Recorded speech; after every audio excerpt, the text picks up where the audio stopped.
So, hello, guys, and welcome to another edition of the Bundes Premier League podcast. And today we have a special episode of EPL Premier League previews. And I've asked the help of Kaustubh Pandey, who is a football writer from India, to talk about all the games that we have on Matchday 4 of the BPL. So, Kaustubh, how are you? I'm fine, Abdul. How about you? I'm doing pretty well.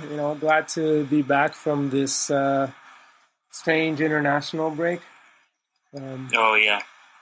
I don't know. Did you enjoy any of the matches during the international break? Because I haven't watched any. So I didn't exactly enjoy the England game, but it was still something that I could pass my time with.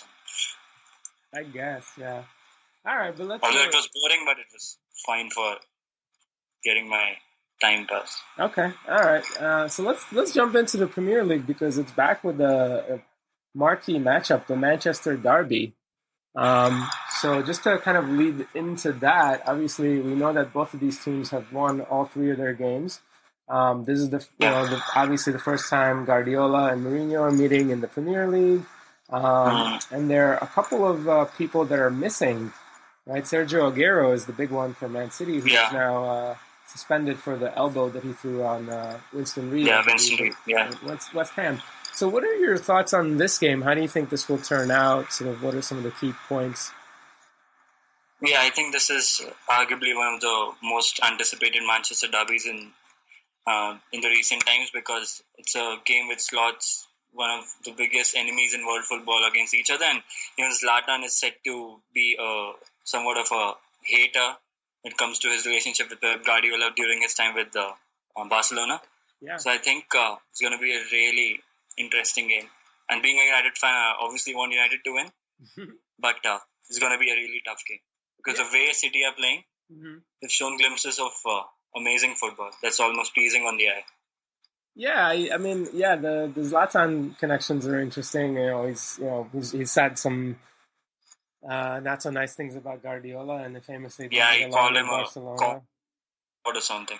Yeah, in his autobiography. Yeah. Although there's like some dispute whether he actually wrote those things. I actually read that autobiography, and it's like one of those things where he probably didn't write it. But anyway, let's not talk about Zlatan. I actually have a question for you because I watched probably most of the Man City games, or the first three of them.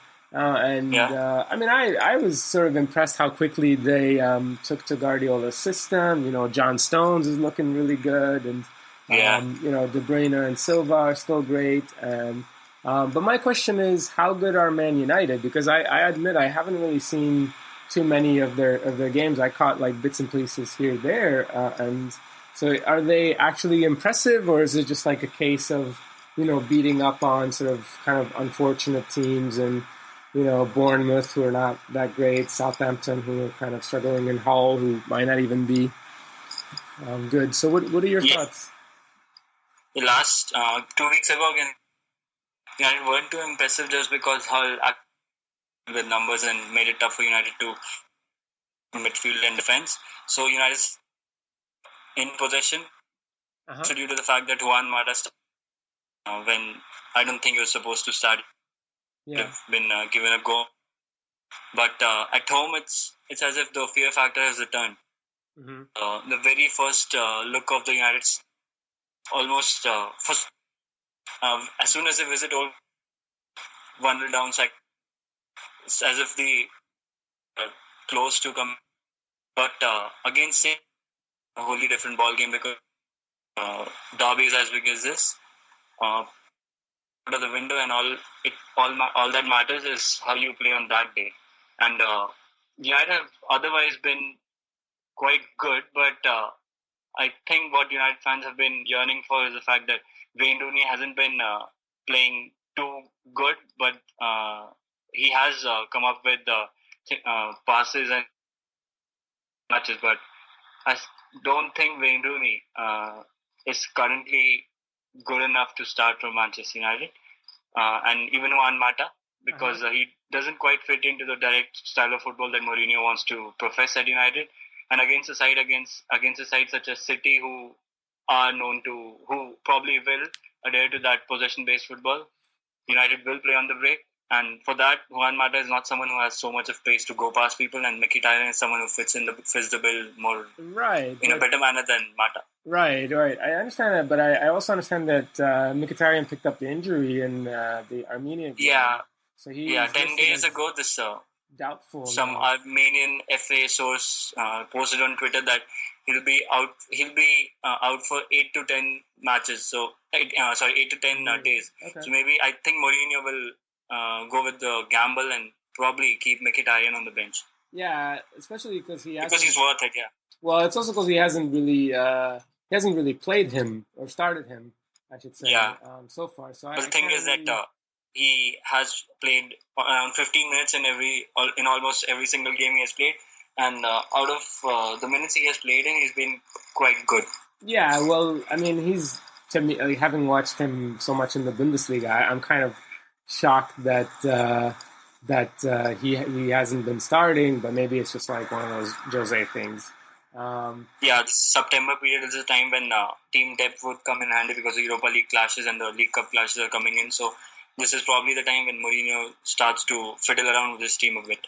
Yeah, and there's probably also he knows what he's getting in him, whereas Mata maybe not so much. What about some of the others? So there's interesting you mentioned Rooney and Mata, because I'm looking at the sort of predicted starting lineup, and they're both penciled in, along with Anthony Martial, who hasn't had the greatest of starts, from my understanding. Perhaps maybe a start for Marcus Rashford then. What do you think about that idea? Marcus Rashford up front, I don't think United must start him because Zlatan brings in more passion into the game, and in a game such as big as the Manchester derby, when he's playing against one of his so-called enemies. Mm-hmm. So I do see Zlatan starting up front, but Rashford would obviously be on the bench, Martial on the left, and Rooney obviously has to start because if Mkhitaryan is not fit enough to start, Rooney and Mata have to start. Mm-hmm. So, and Fellaini has obviously had a really good start to the season, and I wrote an article about him. Yeah, I actually read that this morning. Can you tell the listeners where we could find that? Yeah, I wrote that at Wevel. Wevel, it's a site, and the article was titled as "Why the Fighter in Marouane Fellaini Deserves Than He Gets," or something like that. Yeah. So I wrote about why he's always been seen as a scapegoat for United's bad performances, but he has never been given enough credit for the way he performs, and especially the way he's been performing this season in the past 3 games. And we've been praising the likes of Eric Bailly and Daley Blind for their defensive performances. Right. But Fellaini's shielding of the back four is one of the reasons why they're getting this much praise. But Fellaini deserves it more than they do. Yeah, right. Yeah, I mean, and it's pretty interesting because the things that he usually gets knocked for is his passing and whatnot. But you mentioned the fact that he's got 90% accuracy, and I'm looking more than at 90. In that article I mentioned 90. He's actually second with the total passes behind Jordan Henderson. Yeah.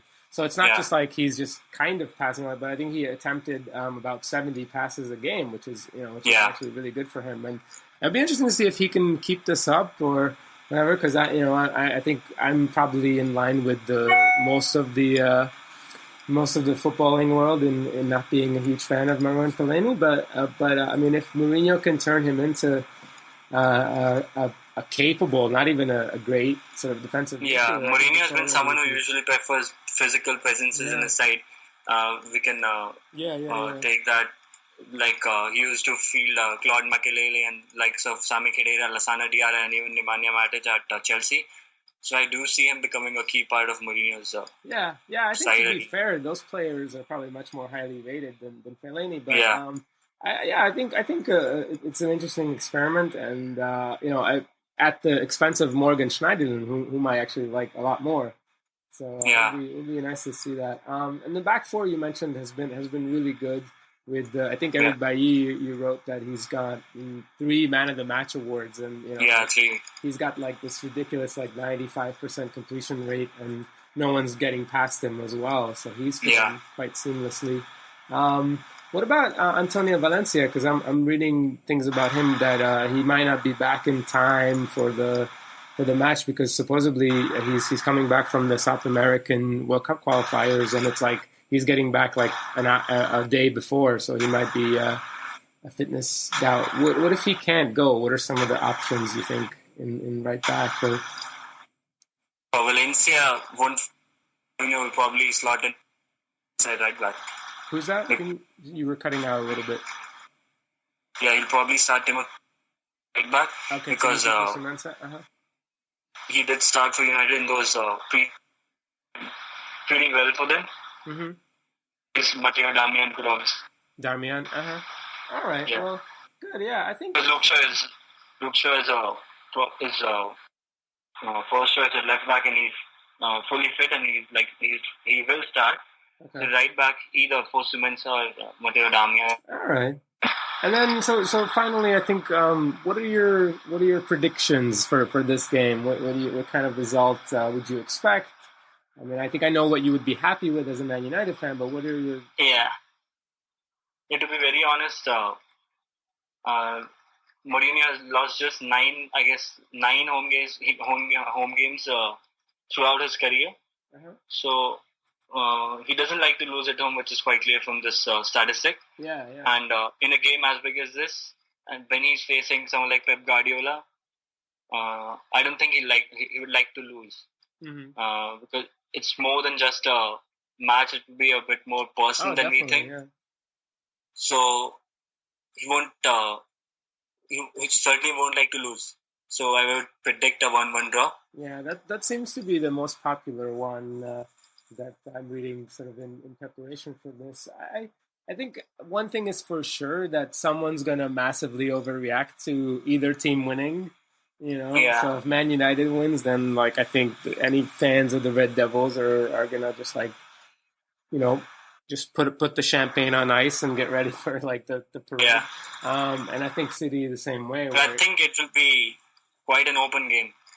Okay. Because Guardiola has played inverted fullbacks in 2 of his past 3 games, just to make sure that the push more forward than they actually are in a flat like 4-2-3-1 formation, which Mourinho usually plays in. So United will keep a deep defensive line and probably play on the counter. Yeah, I've got like with City, I've got sort of Sanya, who's finally sort of fit again, and Kolarov as the fullbacks, who are sort of the regular traditional fullbacks there. And I would really love to see if Ilkay Gündogan, who is supposedly fit for this game, if he could get a run in midfield. I'm not really sure. Maybe at the expense of I'm not really sure who, because they're going to need Fernandinho, and their sort of attacking four of Sterling, De Bruyne, Silva, and Nolito is pretty set, and they need a striker in Iheanacho now. So I'm not sure, but maybe Gündogan can come in and sort of change the game in the second half. It'll be interesting to see. It'll be a little bit tough for us in the US to watch it because it's at like 6:30 in the morning. But we'll try to get up and watch some of it. In India, it's at 5 in the evening. Yeah, that's wonderful. So it's a decent time to watch it. Yeah. Okay, so I think that's probably enough about the Manchester derby. But let's talk about there's 9 other matches, and so the second one is Middlesbrough against Crystal Palace. So maybe we can talk about that quickly.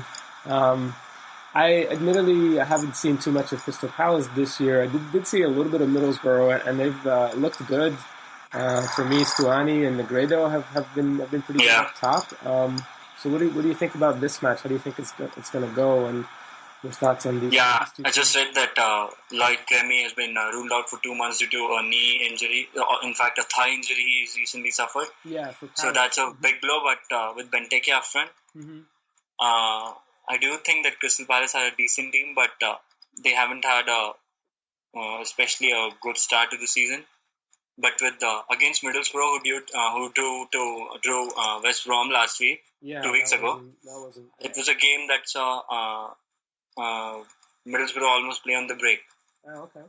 Which is slightly rare when it comes to playing West Bromwich Albion away. Yeah, that's troubling because you don't want to be giving up possession to Tony Pulis. Yeah. So in this game, I fancy a Middlesbrough win. Right, and the one other Crystal Palace news is that apparently they're signing, or maybe they've even signed Matteo Flamini. Yeah, Matthew Flamini. Continuing the trend of sort of EPL cast-offs, because the other one that they have is probably I think that Johan Kabay and James McArthur